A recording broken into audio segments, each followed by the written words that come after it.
Hey, what's up, everyone? This is Jeremy, founder of quickmail.io. And this is Jack, Chief Lead Generation Officer at salesbread.com. What are we going to talk today? What are we talk about today? Cold email versus LinkedIn copywriting. How are they different? What do you need to know to write good messages on each? Can you just take your cold email copywriting skills and seamlessly throw it on the other channel? Or do you got to approach it different? Ooh, I'm curious to get your take.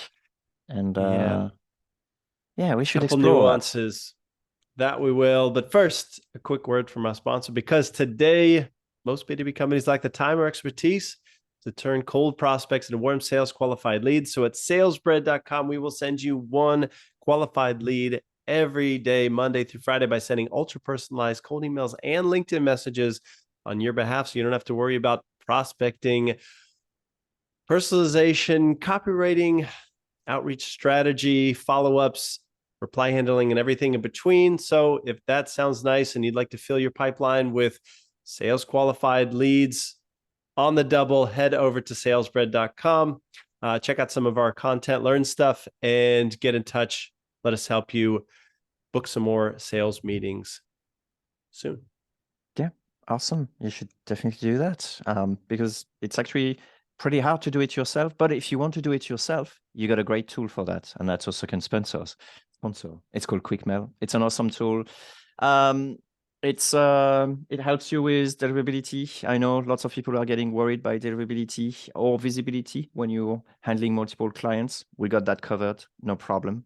That's why some of the biggest agency in the world, Jack, right, are choosing QuickMail. It's absolutely no drama. It just works. What can I say? It works. It scales. It works. Doesn't matter the size of your business. So if your worry it will break, not on QuickMail. Anyway, so if your operation is looking for the most robust, flexible, cool outreach software on the market, give QuickMail a spin. Just ask for a demo or reach out to support and or try it yourself. It's all good. It works. And there's a free trial, like there is a free plan, trial too. The free plan, we may remove it. So, better be on it quick. So, because it's still experimenting. So, all right. Okay, so let's throw 10 minutes on the clock and we're going to talk cold email. Let's do versus this LinkedIn copy thing here. So it's easy. Right off Don't the bat, use LinkedIn, right? I'm kidding. Now you're going to want to go multi-channel, and you'll be happy to know. Can we share? Is this public information? Are they going to be able to use their favorite tool to do so? QuickMail? Yeah, sure. It's coming quite rapidly, actually. So Amazing. I'm very, very much looking forward. If you're looking at the episode and given when we're going to air it, we should be extremely close to that. Just reach out to support@quickmail.io and just say like, hey, can you get me as an early adopter on LinkedIn? And I'm sure we'll keep you a hot seat for that because we discussed about it in a previous episode. We got some really hot stuff coming up, different spin that I think you want to explore. Agreed. So we're excited to try this LinkedIn outreach using QuickMail. So should I to use do the that, same language, right? Jack? There you go. You shouldn't use the same. That's right. Now, I want to kind of think of like the platform, the channels themselves. I get it. So I should send long emails with lots of questions, like kind of the opposite of cold email, right? Not the opposite. Am I not doing the opposite.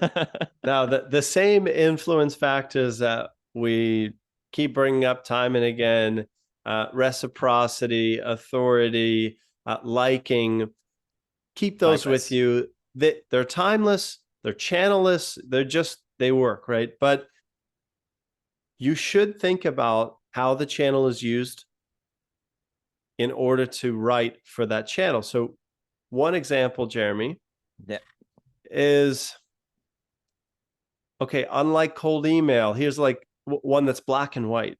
You don't have to worry about certain words being flagged as spam. You can safely use the word free in a LinkedIn message, whereas cold email, okay, maybe you tread carefully. around certain keywords, right? Especially Can you at a use certain Viagra? volume. Can you use Viagra on You LinkedIn? can do at the moment they do have, LinkedIn has a spam We should folder. try it. They call it like their priority inbox and their like other tab, but you're good. You can say whatever words need to be said.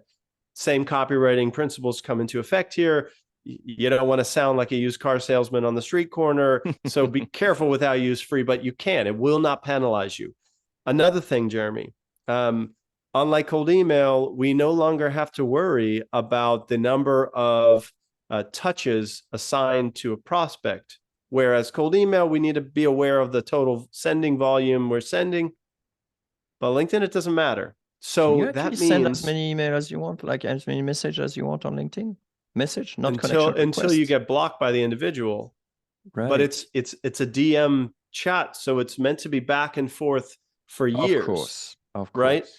So that means you can, that kind of brings me into my next point, Jeremy, is like you can break down messages differently where it wouldn't be appropriate to send a partial cold email Yeah. followed up with the rest of that thought. But in LinkedIn, you can imagine you're in your Uber and you send, hey, how's Thursday? Send, it's available for me between 3 and 4, between It's 3 and more an 4. instant Send. messaging type of thing, right? You could, and I'm not sitting here saying like when you make LinkedIn messaging, you should break it up by line. I don't really think that's appropriate or appreciated all the time.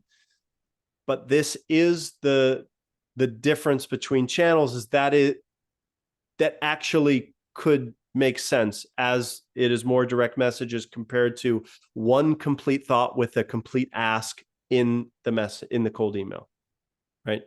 The flip side of that is you can't break threads. Like in email, you don't have to include That's the previous correct. email, right? So you could sort of like start fresh, That's even, correct. like completely fresh on a new thread. And then people may not even remember you sent an email like 6 months That's ago. But exactly right. here they'll say like, oh, this is the same guy, There's a asking me history. for the same thing. Exactly. You can't really erase it. Mm-hmm. Now that could work to your favor or it could That work could. against you, depending how you're Exactly. doing. Right. Let's go through a couple more. We're at like 5 minutes, but notice that given this, I want to say like thread style messaging, I'm not going to greet that or start that message the same way as cold email. I don't think it's appropriate to use a person's name in every follow up on LinkedIn. It's don't do that. You don't have to say like, hi, John. Like, no, that's true. You could use dear sir. no, just go into it. You can omit the greeting element, even if you're like me and you just use name, comma. That actually becomes irrelevant in your third follow, even your second follow up. You don't need the name anymore, right? So you see, it's kind of the same, but you're going to tweak things. Yeah, it's assuming And the connection's already there and it becomes more of an instant messenger type of thing, more right? conversational, more Yeah. conversational. Okay. I'm going to say something that's controversial. Ooh. I believe you can go for a stronger CTA on your LinkedIn campaign copywriting compared to cold email. I would be a little bit more aggressive with asking for calls on LinkedIn. Why? Because there seems to be more of like a closer connection, given the fact that this individual said you, okay, you're in. Little different from cold email. We have to completely earn that with a cold email because they haven't brought us into their universe yet. Obviously, this has trade-offs. Cold email, you can reach Elon Musk, knowing that he would never let you, but you need to back all that up. Whereas LinkedIn, I feel like it's almost understood that some people, it makes sense to hop on the call with them. So for whatever reason, I'm saying stronger CTAs. It's not to say that your cold email CTAs are inappropriate, but if you're a little wary to ask for a call and cold email, I might suggest testing it, especially in the beginning of outreach on LinkedIn. Pushback may happen for sure, but yeah, worth a try for sure. worth a try. Yeah, go ahead. Yeah, I was thinking the channels also are very different in their form. What I mean by that Very is different. on Wow. LinkedIn, I could, for example, send a voice message, right? So you're That's gonna right. see it, and what are the chances you're gonna listen to it? Like great, high. Where if you send it by email, there's sort of like it's weird, it's awkward. It's not really the medium for that. And by the way, if you want to do the LinkedIn voice message, you have to have the LinkedIn app, on your phone. You just That's click right. the contact and then you click and That's you can right. send a voice message. Um, Mm. the other thing that is very different as well from a form standpoint as well is the links on LinkedIn will automatically add a preview Preview. where on emails you won't. So on emails, you can send like plenty of links and whatever, and then they will just be links. Unless it's a YouTube, then it gets True. added at the end, which is a Yeah. nice Yeah. hack, by the way. Thumbs up. Mm. Thank you, Google. Mm. But only on Mm. Google, of course. But on LinkedIn, you don't, you have automatically that preview of the website stuff. So I'll be like, kind of be careful because sometimes it looks like it's a spam stuff, when you're actually sending links. Right. Agreed. And I think in terms of personalization, your messaging will differ in that, number one, it makes a lot of logical sense that the person messaging you on LinkedIn will have visited your profile and said something about a post you shared there. Like that's not at all any stretch of the imagination odd. Like that, it's almost like if you want to show someone your human side, that's fine. And maybe a little bit more like, oh, I understand why this person is mentioning that here on LinkedIn. Whereas cold email, it kind of is becoming more of like, okay, I understand. This is like intro sentence. Okay, what's next? Almost. I know when we do teardowns, Yeah, it's like skip it let's nowadays. skip it. Okay, I'm and I have huge one fan of more. the podcast. Oh yeah. Okay. What's the next line? There you go. Okay. Okay. Last note here is Jeremy and I. We're always saying, "My name is X, and I work at blah company." That doesn't have a place in cold email. That's for your signature. But I think in LinkedIn, it's even more pronounced, given that your message comes with your Yeah, with title identity. Yeah, it comes with your and a whole ID link card, to your whole profile where they can see your recommendations and your history and history and stuff. what. Yeah. So what I recommend is like forget, just like cold email. Don't tell people your title and whatever. Just you don't even, I think, need to say the name of your company. It can just be, this is the interesting little problem we're working on, and use that as the here's, because when you pique their interest, they're going to hit reply or check out your company page, and on you go. But okay, so then let me ask like you one, I don't know, wrapping question here, Jeremy. Let's say I don't listen to any of this podcast and I just throw in my cold email copy and I send it on LinkedIn. Is that weird? Yes, like we just mentioned, and I think the last point you make is a really good one. You lose the ability to have signatures on LinkedIn, True. right? So your signature Mm-hmm. is basically your whole profile. Where in your Correct. signature on LinkedIn on emails, you will add some stuff. Like for example, you'll say like, the best cold email software on the market, Yeah, after your signature, as your signature, founder of the that's best right. cold email on the market. And then Right. you'll have maybe a link to your profile if they want to know more, Yeah. and maybe a YouTube video if they want to know more. Yeah. So it's kind of like more of a discovery thing through links that you decide, That's where right. on LinkedIn, it's more like, it has to come with it. So you have to axe the greetings, you have to axe the signature, and it comes with the Mm-hmm. terrain, basically, Yeah. right? Yeah. And replace that with, yes, your profile filled out in a way that Exactly. gets the right person interested, but also, yeah, your title next to your name shows up on that chat. So that, I'm seeing a lot of Oh, people that's now true. that are true like sales Yeah. professionals. Helping X do Y, right? Yeah, and be a little cautious with that, because I think now that's painfully obvious. What I'm seeing now is like whatever, I'll say like data science enthusiast. They're selling a data program, but they're using it to like draw a bridge between the data folks they want to connect with, as opposed to saying director of outreach, director business development, right? It's used in a way to make a connection without screaming, if you connect with me, I'm going to sell you something. So, which is to say, be aware of the other communication that is outside your message before you start writing for LinkedIn. Yeah, just curious, like on a personal question, do you accept connection from people who say we help? Like I'm like already like thinking like, oh, that's gonna be a pitch. Not so I get a bunch that are like, we help podcast people make $1 million tomorrow. And no, that's the pitch. I get it. Like That's I'm not it. in the mood to like add you to my swipe file. Like, no, I get, so that's why if they would have said something like podcast enthusiast, Yeah. oh, That's okay, different. Or like, I see what you, yeah, or cold yeah. email and enthusiast, right? Or something like that. Now you're kind of Continuous learner. from my tribe. Yeah. So